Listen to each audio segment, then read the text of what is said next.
Cool. Okay, so again, everyone, welcome to Paper Club. Today we have a very interesting session. So Vahan proposed this paper about how do we make transformers more efficient in the attention layer, which is one of the main computational bottlenecks of transformers. And two main authors of the paper were kind enough to join the discussion today. So we have Angelos and Apurv here. They will be helping us guide the discussion, or if you have any particular questions about the paper, maybe implementation details, please feel free to ask. Otherwise, Vahan? Thanks, Carlos. I'll share my screen. Here. Do you see it? Okay. Yeah. So first, again, I want to thank Apurv and Angelos for joining us.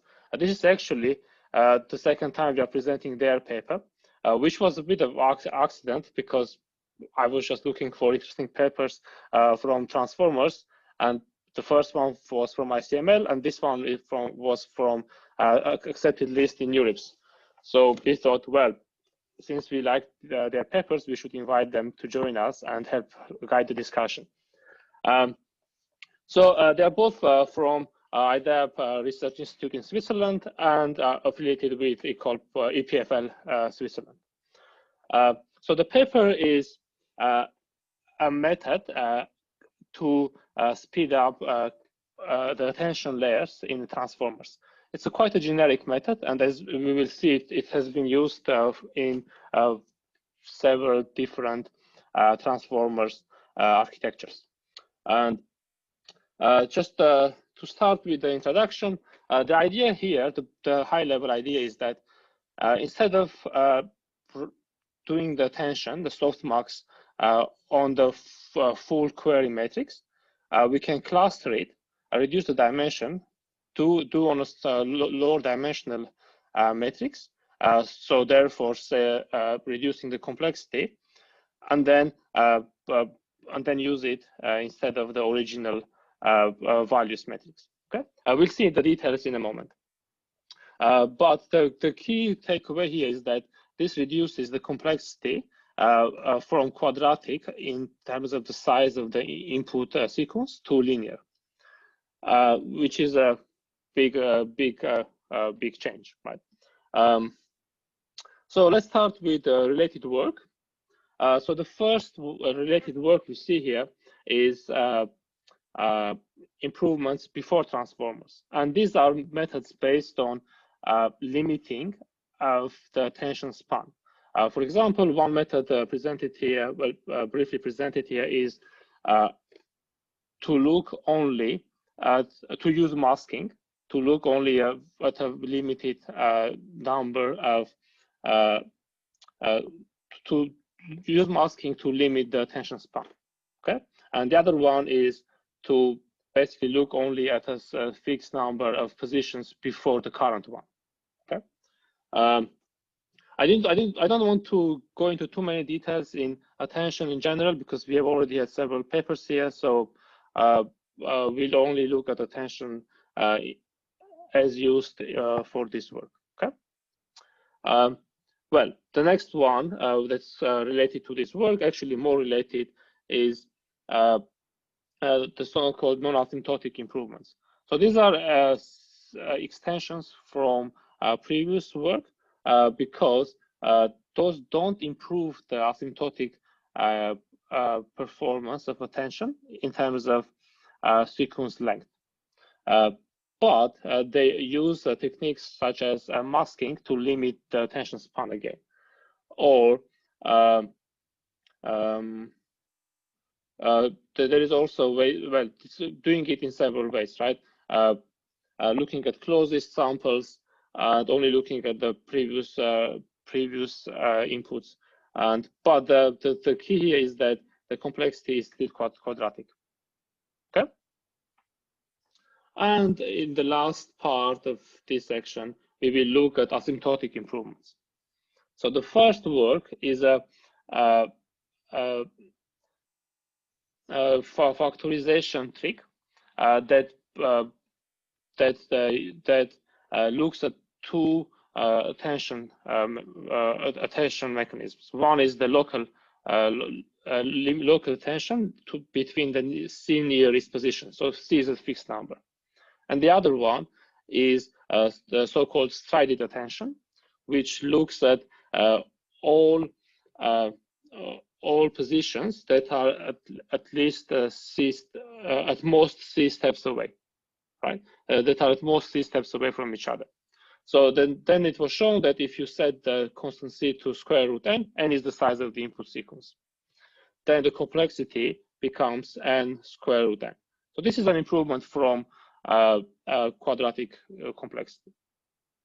But again, it's not linear yet. After this, there were a couple more works designed to achieve linear complexity. So the first one is the set transformers. So here the idea is that we take a new sequence of length much smaller than the input sequence. Okay, and then we use this sequence to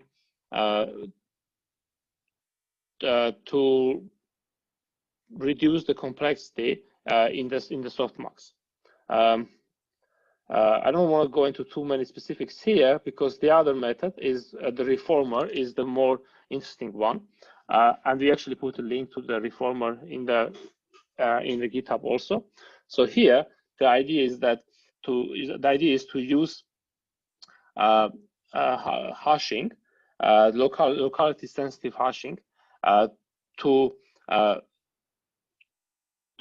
replace the matrix multiplications. Okay, so this method has reduced the complexity from quadratic to linear because of hashing, but again it has its limitations. First, it uses hashing collisions that can handle only a small number of bits, right? So it reduces the quality of grouping. In a way, today's paper is similar because it will replace the hashing-based grouping with k-means clusters, and thus keeping a better quality of the groups. Okay. Before we get to clustering, fast clustering attention, any comments, questions? Did I miss anything important here? Yeah. So one question. So these limitations, do they apply to all types of transformer-like architectures? So I saw that below you test on Roberta, but for instance, in architectures like Albert and so on, or Distilbert, which has significantly less parameters, does it have similar similar limitations, or are they as limiting, so to speak? I can take this question if you are okay. So any model that basically uses the attention computation part would suffer from the limitations we mentioned. So for instance, Alberta also has an attention computation part. It only shares the query projection and other parameters, trainable parameters of the model. There is still an attention computation part which would suffer from the limitations we just mentioned. So yes, they will apply. It's the attention computation that scales as square of the sequence length. Exactly. Does that Is answer? it because? And if I may also add a very small thing that I think would, as an intro to what Vahan said, would be basically that what we want to avoid is just the pairwise dot products, right? So we don't want to do the pairwise dot products because those are square with respect scale with the square of the sequence length, right? So with the clustering of the queries, we don't have any more squared pairwise with the sequence length, but we have sequence length times number of clusters.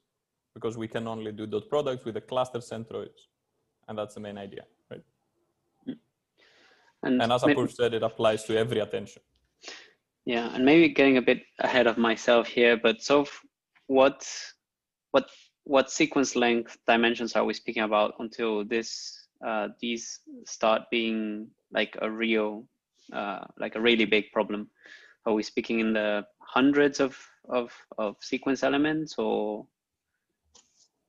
So later, as we will move on, we have a figure that would show how at what point it starts to make sense to use these, at least our method and our implementation of reformer.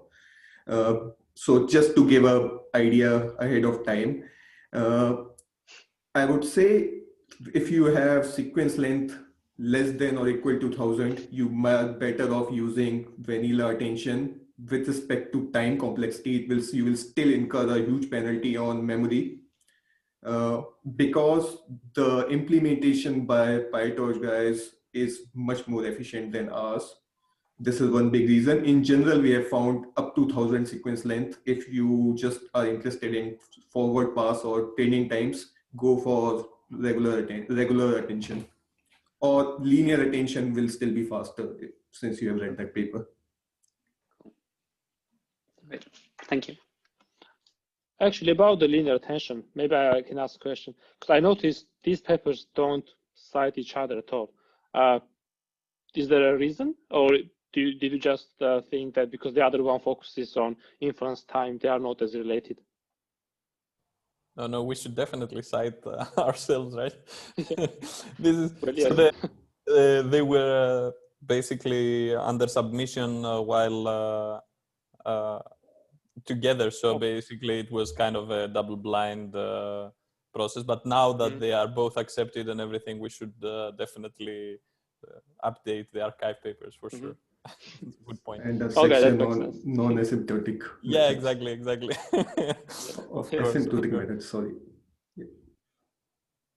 Okay, that makes sense. Thanks. Okay, should we continue? Okay.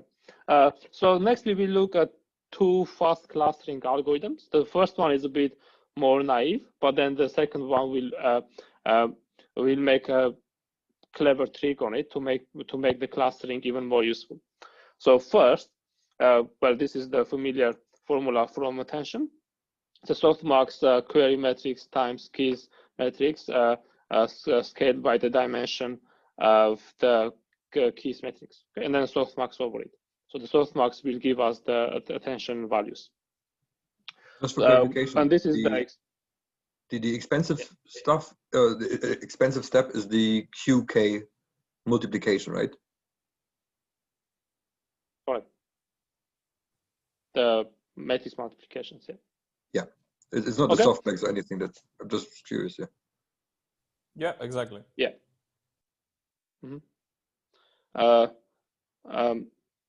Right, and then we multiply the attention matrix with the values matrix to get the V hat, and then continue with the rest of the architecture.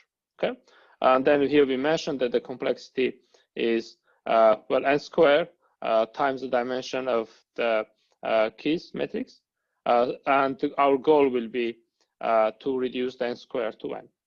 Okay. So to do that, actually, maybe I should scroll down to the supplementary material where there is a very helpful diagram. Okay. Thank you for the diagram, which is also present in the blog post. So this is actually better, I think, to show the process.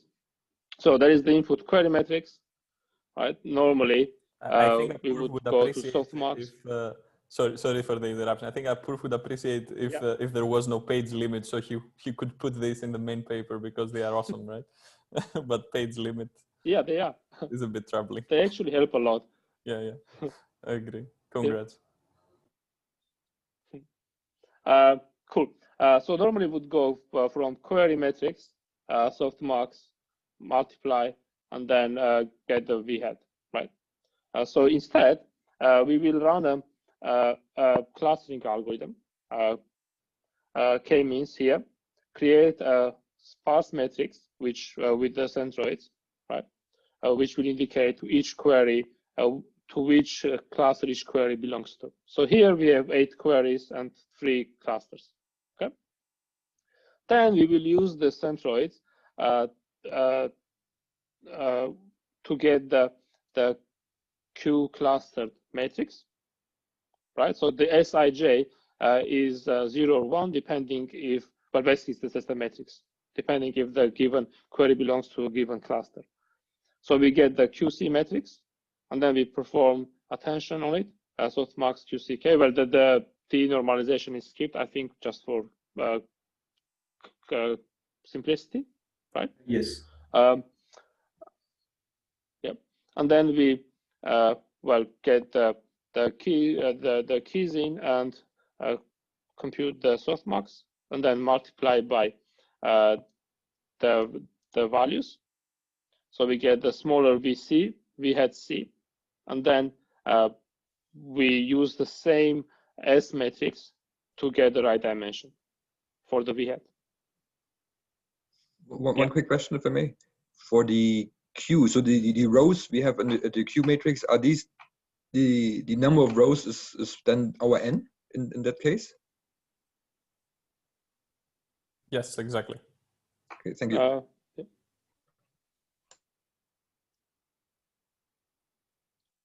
Okay, so let's scroll up to the paper. We will come back to the supplementary material for the other algorithm as well.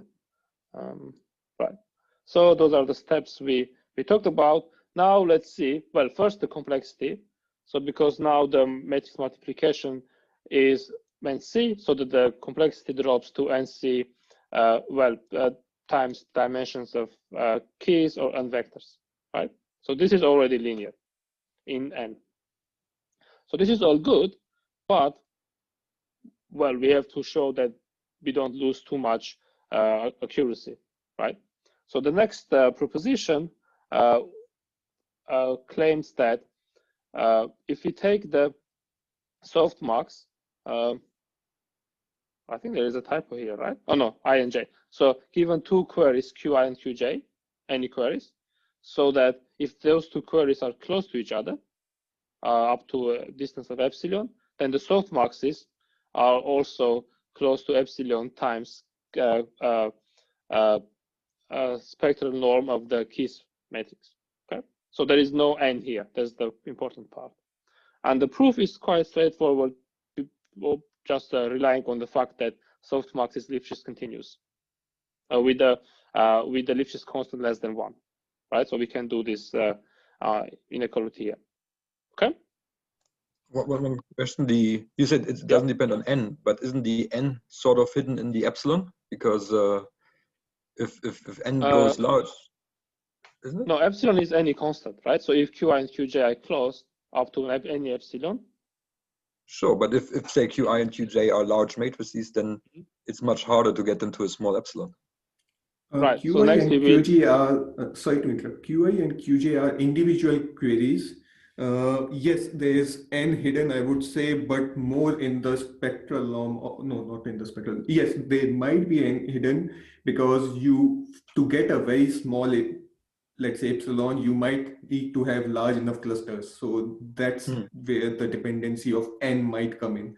But to our experience, this is again me getting slightly ahead, the number of clusters which decides the quality of this epsilon are more task dependent than anything else. So there are some tasks where very, very few clusters are good enough. There would be some tasks where you will need reasonably large number of clusters. Thank you. Thank you. And I would also draw a parallel with the no-free-lunch theorem, right? Because really, if there is any possibility for the task to be sped up, then there would be a clustering that would bring the centroids that would result in clusters that have all the points close to the centroid, right? But we can imagine of a task that this is not possible. So obviously we cannot speed this up, right? So there is we cannot just speed up without any trade-off. But in most cases, as we see, the tasks that we have can be sped up, especially with the improved clustered, because that's also quite important. Yeah, thank you. Right. So if k-means doesn't converge, then these queues won't be closed, right? Then the quality of epsilon will suffer. Okay. Right. Well, then here we describe that we will use k-means, actually the Lloyd's algorithm to cluster, and that will result in complexity here. So let's look at these numbers. So n is the size of the input sequence, c is the number of clusters, L is the number of Lloyd iterations, so how many iterations you do for the clustering algorithm. And there is also B, which is the number of bits used for hashing, right, which I skipped. So normally the complexity would be NCD, right, for each Lloyd iteration. Therefore, there would also be times L here. But this can be improved by using locality sensitive hashing, so that this NCD becomes more dependent on the hashing instead, right? So we speed it up a bit more, though the complexity on n doesn't change, but this is again an improvement, right? Okay. If I may add if I may add one thing,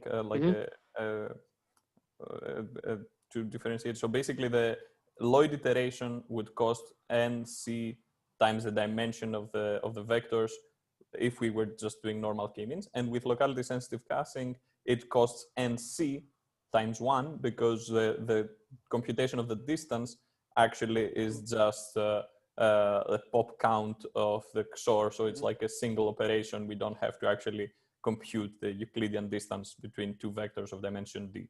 So that's how we save. So if we were to do normal clustering, k-means clustering, the first term of the asymptotic complexity would be nc times d times L, and that would start going very close to n squared if for instance L is 10 and C is something like n by 10, then we would just gain nothing, basically. Did it make sense? I would almost say that this would be a perfect journal club topic, just this clustering alone, because that sounds really, really interesting.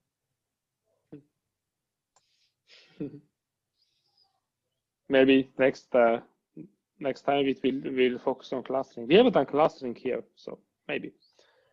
Yeah, we did a little bit of clustering a while back, but then we dropped it.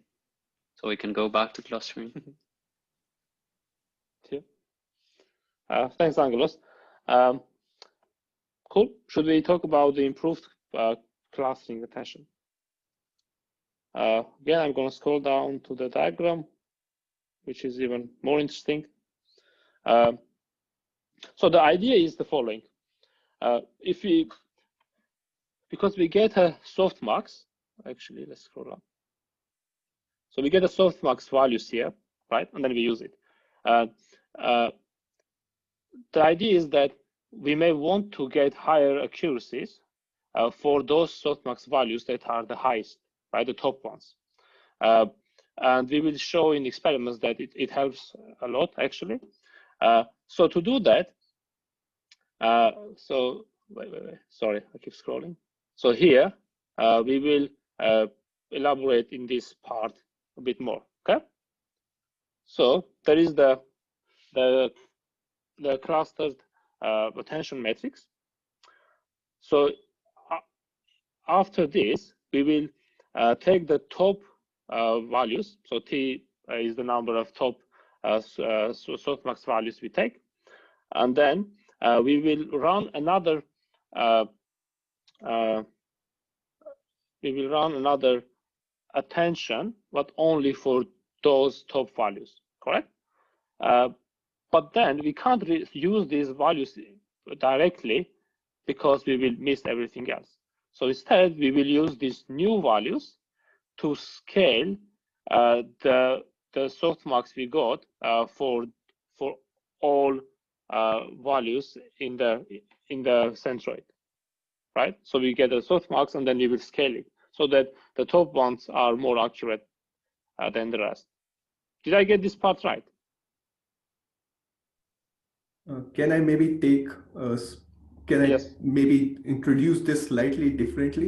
The main idea, how at least we came up with it. So to explain, so the main idea behind this improved clustered is really simple. So let's maybe think of one single query whose approximation of attention we want to improve. Now, let's say somehow someone told you for this particular query, there are 5 important keys. By important, I mean which have high attention weights. We will come to how we get those important ones, but let's assume for now we have those important keys. So what we can simply do is, remember we had used the query centroid to compute those dot product with all the keys, not the actual query.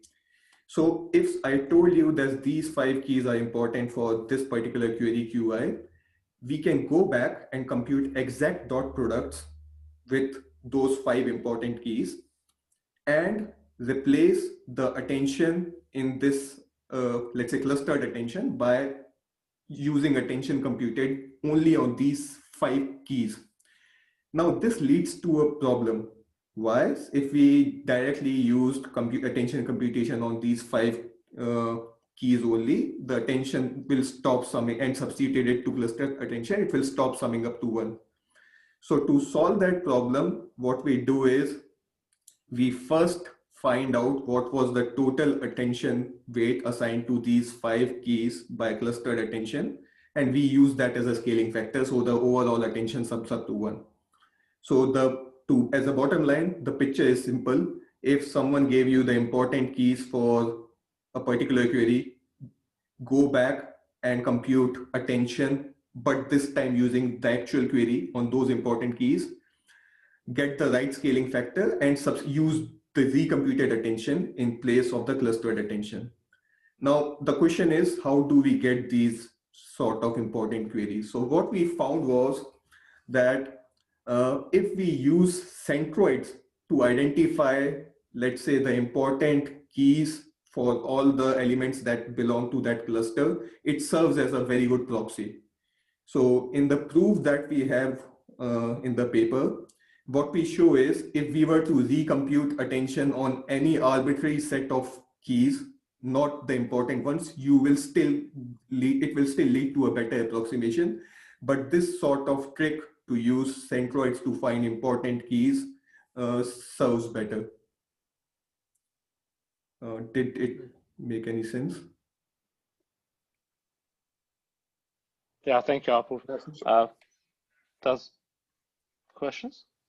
I would approve you could also speak a bit about how we basically, because all this sounds awesome, but the main also trick is that how do we manage to compute this efficiently, right? Because we never actually have like a big matrix per query that we compute, right? So the main trick is basically, for me, I would say, those having 2 different v hat and summing them. So you could also. Yes. So yeah, that's a very important point, because we never actually calculate this attention and substitute it. So what we do is we go up. So calculating the scaling factor is very easy once you have identified the top K keys. And once you have that, instead of going back and substituting the attention we compute, why not go the extra mile, also compute dot products with the corresponding, let's say, top K values. We call that particular item as V top. And as I mentioned before, since we wanted, maybe I'll come back a bit. So remember that since we are using the centroids to identify the top K keys, all the queries that belong to that particular cluster use the same set of keys. So what we do is we simply mask out the attention weights corresponding to those top K keys as we have seen here. And sorry, okay, it's on the top row actually, because I'm telling this is the V top part and this is the V bottom part, which is corresponds to the clustered part. So this 1 minus T is simply masking out the top K items from our clustered attention. And yes, exactly. And so we mask out those top K items because we don't want their contribution in improved clustered attention. And we compute the matrix multiplication with value matrix. We call this, and we again do the broadcasting part, and we call this V bottom because these new values come from the clustered attention, and they do not take into account the contribution from the so-called top K keys. So that's why we call it V bottom. And then in the lower part, as I mentioned before,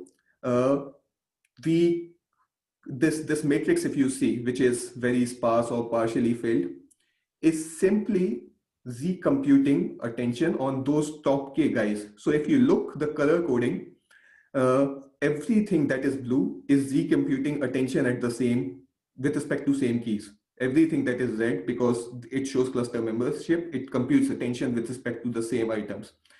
Then we simply use these attention values and do a summation over those top K values as well. And finally, we add both of them to get our new representation. So the sparsity of this matrix is important for the computations, right? Do you rely on sparsity it is. So there are two main, okay, this is again coming back, going to slightly more implementation specific details. As you know that these set of keys might not be next to each other. They might not be consecutive. And traditionally, if you were to do matrix multiplication with sparse matrices, it can be very problematic. Our GPUs are not designed to do that kind of computation well. So what we do is we pull off a bit of tricks, because we know that for a particular cluster, all the members share the same set of keys. So we sort of hold them in shared memory of our CUDA kernel, which sort of helps us a bit better with respect to implementation.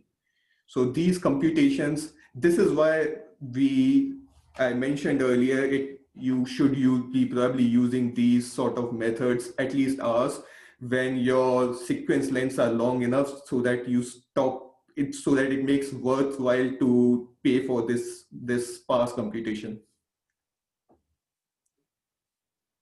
Exactly, and this might seem less important, but it is actually arguably the most important part, right? So it's fine to show that, yeah, you can approximate, yeah, we have some theory, yeah, it's fine, but in the end, when people actually want to use it, it must work, not in theory, in practice, and in modern deep learning, engineering and theory are so intertwined. So in my opinion, without this property and without an efficient implementation of this idea, it would be just useless. It would be just a thought experiment, and we could have plenty of those, right? So this particular idea that you can take the top K keys and through clustering is actually very important. I believe probably the most important part of the paper, because this way you can actually have an approximate top K solution that is GPU friendly, because a bunch of queries have the same top K keys, right? Which is very important. It's not like every different query has different top K keys and my keys are the exact top Ks. We don't really care about them being the exact top K. We care about them being the same for a bunch of queries so that we can actually run this fast in code. And if we have some that are not among the top K, it's fine. Doesn't really matter. It's an approximation anyway. So to efficiently implement this, you had to go to the low level and optimize memory utilization and all those sort of Yes. things. Yeah. Sorry, may I ask again, when does the clustering happen? Does the clustering happen like the cluster centers? Are they pre-computed on like the task level?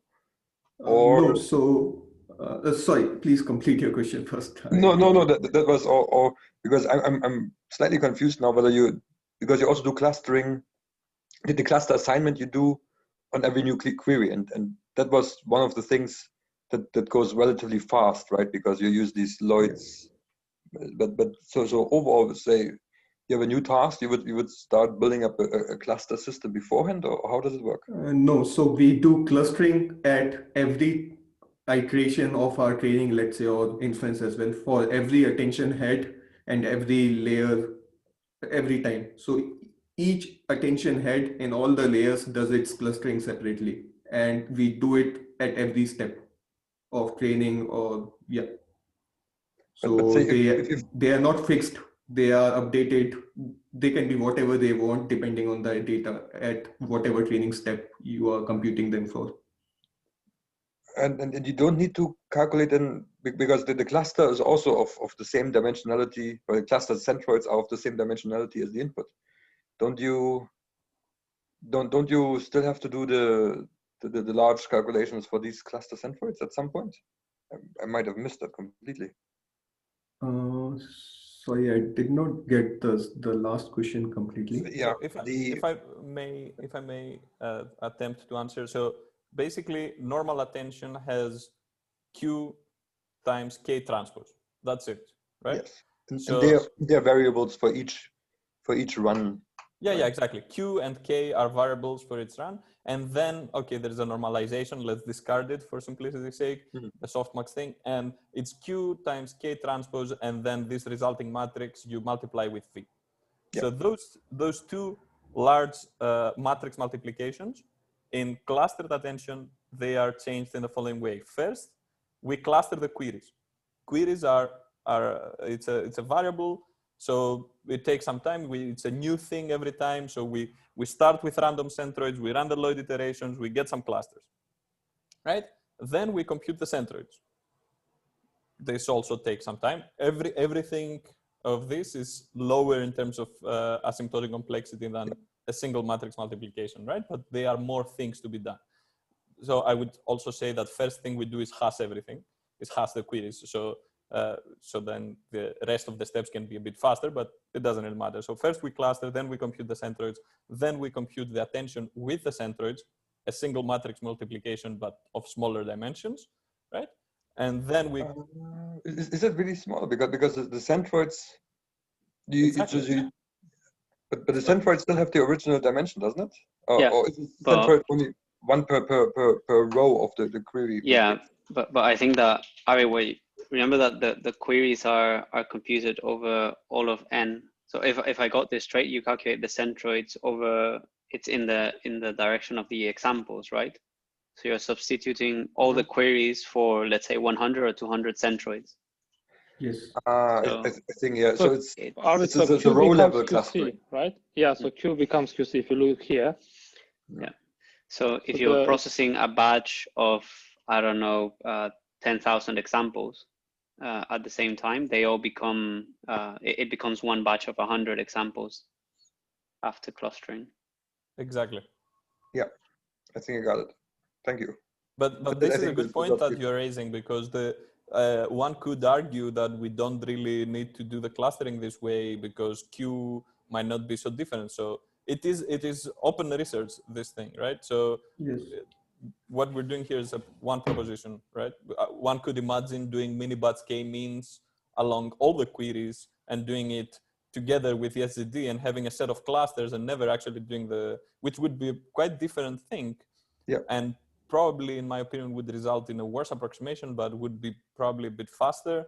It's not very clear, because if you add what I think is the most important part, which is the top K, the improved cluster, maybe it would work well enough. So because So it's really those are, it's a good insight that you don't really have to do the clustering every time, right? But we do it every time. But no, it was interesting for me to understand, because so the A clusters essentially is one row representation of this Q matrix, right? Mm. So that's why one particular cluster only has like a relatively small dimension. Okay, so dimensions as in dimension of a query, or the number of or the sequence length, because these are two Sequence length, different. yeah. Okay, so yes, so while the Q matrix originally has n items, QC, which is the centroid matrix which we now use to compute attention, only has C items.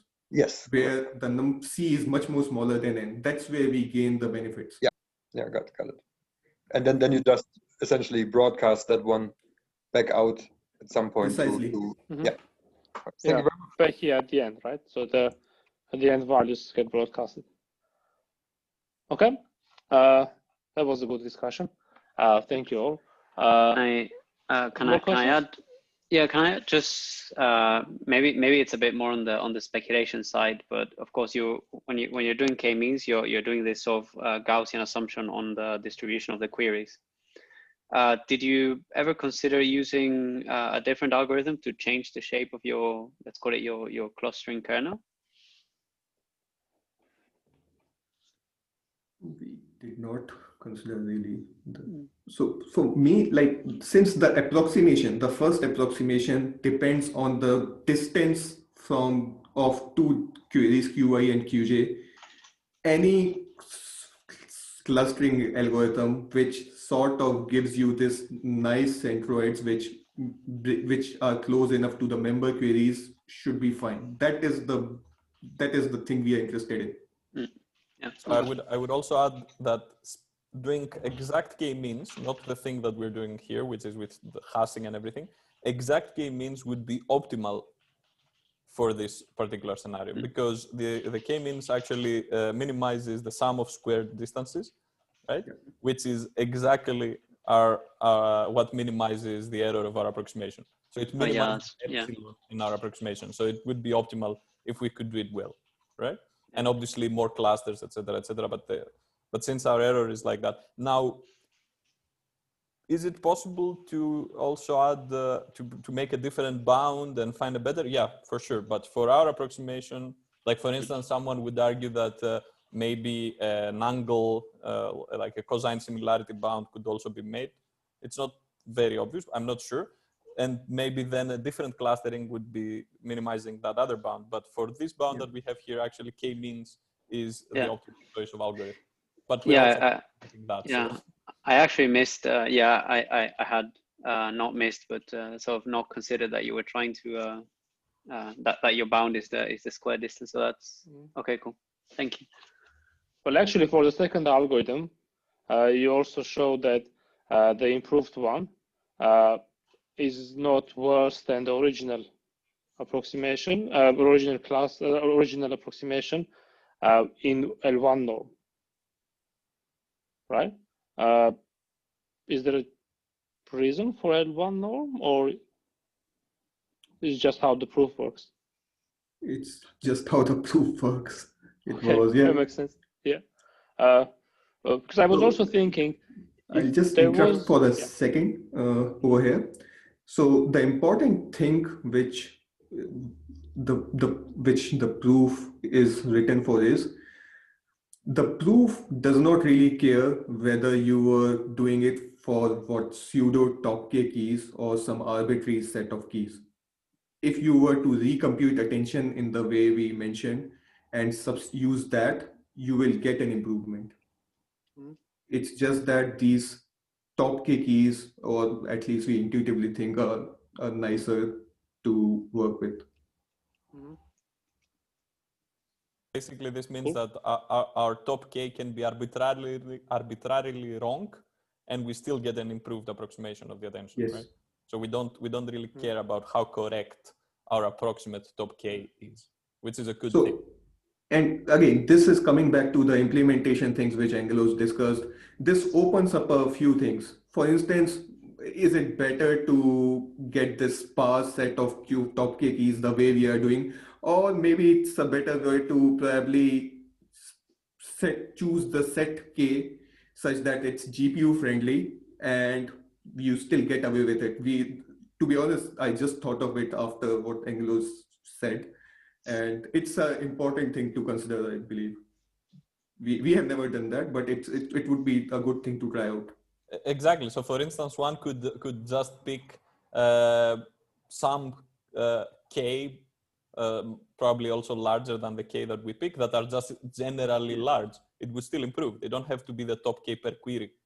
So, and then you just give a one matrix multiplication, no sparsity, no nothing, and that would also be quite fast, right?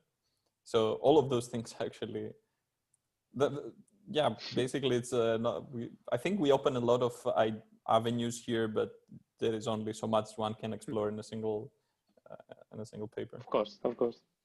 That's the indication of a very good paper when you open new avenues for research. Thank you. In a sense, I was wondering, related to what you just said, right? Would it be possible? Well, I guess again it's a hypothetical question. It would be maybe perhaps better to have a constant here, maybe stricter, better, and depending on how you choose T, right? That would actually give more accurate estimation of how the top choice improves. But again, not here. Okay. We have only 10 minutes left. Let's look at the experiment results. There were quite a few experiments, very detailed experiments, actually. Also, I want to thank you for publishing the code. It's not very common these days, and it's very appreciated, especially at Paper Club here. We like papers that publish the code. Okay, so a few experiments. Well, of course, we have to look at, well, first experiments are for the Wall Street Journal. So these are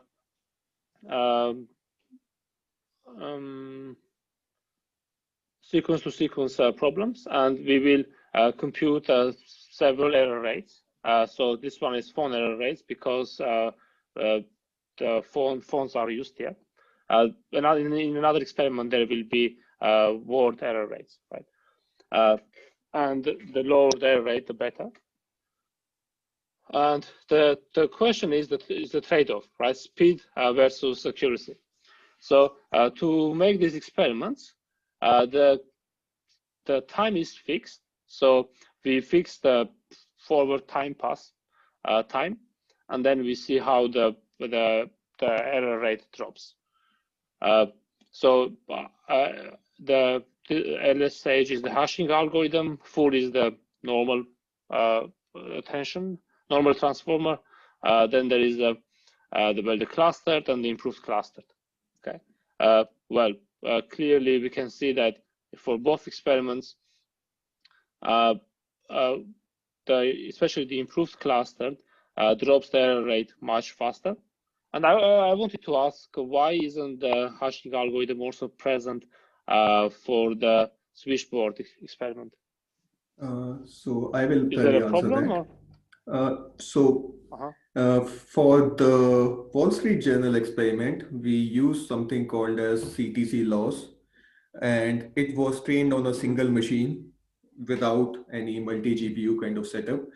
And we could get LSH to converge pretty well and get results which made sense.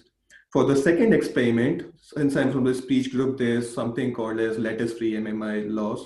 And the typical setup is such that you would have a multi-GPU training. The key difference from your regular multi-GPU training is that we don't do gradient synchronization, but we do use stochastic weight averaging technique.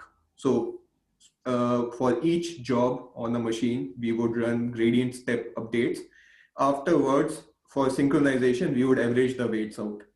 So this is very common in speech group. Now there are more theoretical papers on that side as well, which might be a nice addition to your group. But we could never get that to converge with LSH, and hence those results are missing. So there are a lot of things at play with transformers, as if you might already know that optimizers are also very tricky. They are hard things to play around with. So maybe a better optimizer would, some other optimizer suits LSH when you have this multi-GPU weight averaged kind of training. So that's the reason why those results are missing here. That makes sense. Okay, thanks. So thanks, Aru. Let's look at the, well, there are a few more experiments. So what I liked here about experiments is, well, first, there are multiple settings for each algorithm. So different number of clusters, different hashing settings. And what is important here is, in my opinion, is that the performance doesn't really drop from clustering. Maybe there is a better experiment here. So, for example, here is the PR is the Fonda error rate. If you look around, they are, for example, full and iClustered, very similar error rates. Even iClustered is better in many cases. Well, error rate is the same, but the time is much faster, right? So that's what we are aiming for: minimal decrease in accuracy, but much faster training convergence. A few more experiments. But with very similar results. Again, minimal drop in performance, a slight increase in error rate, but much faster convergence. It's almost 2 times increase in training time, which is very important because these models are very large and expensive to train.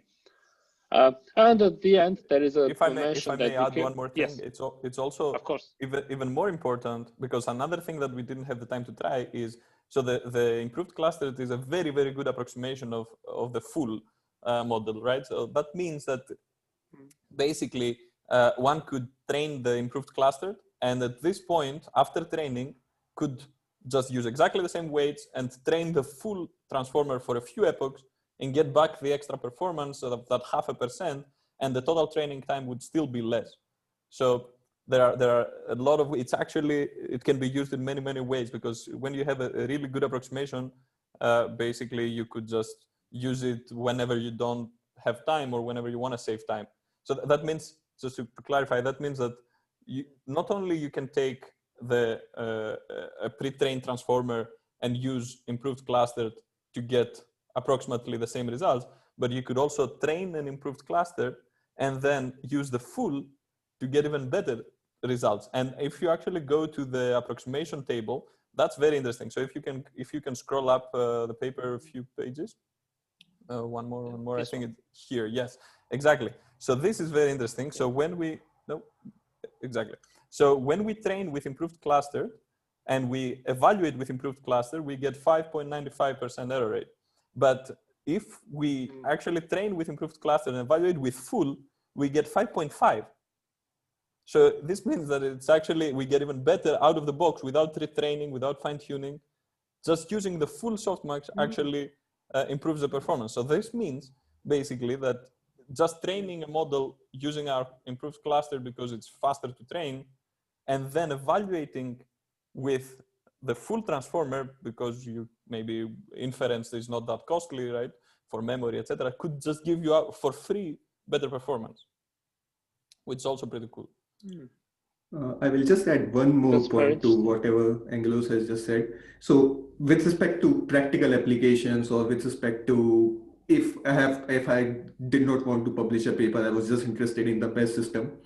So now what I typically do is, since whatever we have proposed plays so nicely with full attention, and later in the table you will see that there are some sequence lengths on which starting from which it starts to make sense to use this improved clustered, below which full is actually a better option in terms of speed. So what we have in the library is called as composite attention. what it does is, if the sequence length is smaller than whatever limit you set, it uses full attention. And when the sequence lengths are long, it falls back to this particular improved attention. And since from this table and otherwise, you can see that both are actually very, very compatible, that is the best way to go about training a system in practice. So whenever you have small sequence length, why even bother with this guy because it's slow? Go back to full. And when you have long sequences, you know if you use full, you will pay for in memory and time, go and use this. So this is something which we would recommend, and also I personally use nowadays. That makes a lot of sense. Yeah, thanks. Actually, it reminds about the evaluation times, right? Because here you mentioned that at inference time, full can be faster than clustered attention. So it may make sense to switch between them depending on the sequence lengths, right? Yes. So just maybe 2 minutes of your time. Again, the purpose of this particular experiment was that we know that, okay, there can be arguments made that speech has this sort of inherent clustering nature to it, as a result of which our experiments were designed to work well. But so we went to try and see how well just doing approximation works for NLP tasks, and a bunch of them where the attention patterns can be very, very arbitrary and very, very interesting. So to do that, we simply used our clustered attention variants with 25 clusters, or with around 25 clustered, to see how much performance is dropped. And we virtually see there's no performance drop, which tells us that it has capability to approximate even very complicated attention patterns. Though this was not the sequence lengths where I would be using this sort of approximate attention. Mm-hmm. So that's the kind of information this experiment gives. Mm-hmm. Yeah. More questions, comments? Because we spoke also about the experiments. Yeah. Oh, I was actually going to say that if we have any quick questions, we can answer them now, but otherwise we've run out of time and we don't want to keep others in. So if there is any quick question, please just say it now. I do have a quick question. Where did you get the idea to use clustering? Did you actually look at the numbers and thought that there were visible clusters, or did you thought it was a good theoretical approach? So I'll probably take this one. So we were reading Reformer, and this is actually kind of funny because this entire thing came out of a coursework we were doing at EPFL, an NLP coursework, and we were reading Reformer. And if you read Reformer, you sort of get an idea they want to do clustering, but they're not doing clustering. And the way they are kind of grouping queries, they can be really bad. So this is where it was sort of obvious to why not just do clustering when that's what you are interested in. And this is how the idea came up. Answering the improved clustered one is a bit harder because I don't know how it came up, but yes, I'm glad it came up. Serendipity. Okay. So I think with that note, I would like to close today's session. Again, thanks Vahan for finding the paper, and thanks Angelos and Apoorv for joining the discussion. You've definitely made this discussion a lot more interesting. So thank you for taking the time to join. Thank you. As usual, at NPlan, we do want to engage with the community. So if you have any papers that you would like to present, please do send us an email, and we'll be more than happy to schedule them. Okay. Also, please feel free to drop emails as well if you have any questions. We would be happy to answer. Great. Perfect. Okay. Thanks very much, everyone. Thank you, Vahan, again, and see you next week. Thank you very much. Thank you, guys. Thank you all. Thank you guys. Bye.